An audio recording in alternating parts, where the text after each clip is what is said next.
was actually handpicked as a studio to make this game. Superbot didn't exist before this game, and we were handpicked and constructed specifically. I myself come from a very long fighting game background, and the studio as a whole really has a strong fighting game tradition. What we try to do is take all of these characters, as you mentioned, that come from these very diverse worlds, and sort of have them meet in the center. And the center for us is that PlayStation All-Stars universe. So you'll see characters like Parappa and characters like Kratos, a character who comes from this very sort of graphical 2D style, and the God of War, who comes from perhaps the best looking game on the planet. And they kind of meet in the center.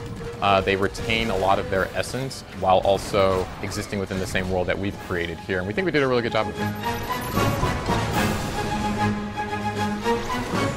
Parappa the Rapper, not really a character that you've ever seen do a lot of sort of melee action that's featured in this game, but what we were able to do is kind of capture the essence. Well, like you said, he studies Kung Fu under Chop Chop Master Onion, so we definitely made sure that more than any other character, that Parappa has great up-close melee Kung Fu.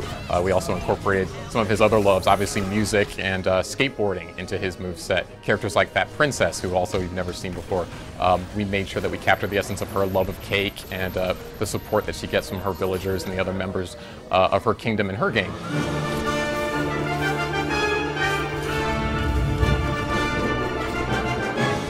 We're taking this approach of this PlayStation celebration with our character roster. We want to apply the same concept to our levels. So each level, as you mentioned, is kind of a mashup between two different universes. The world of Hades is being invaded by the Patapon army.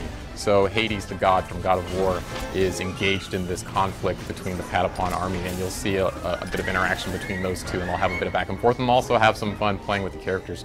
Each level has a similar mashup and a theme to them, and watching that unfold, we think will be really exciting for players. Like I said, we're paying close attention to what the fans are asking for. I've had a lot of fun in the last couple of days reading the message boards and seeing all the speculation about characters that people would like to see. I will say that a lot of the characters that people are talking about might show up in our game, and so I think that's going to be really exciting for players once that happens. It's really listening to the fans, finding out what makes the best fit for PlayStation All-Stars, and like I said, celebrating this great history.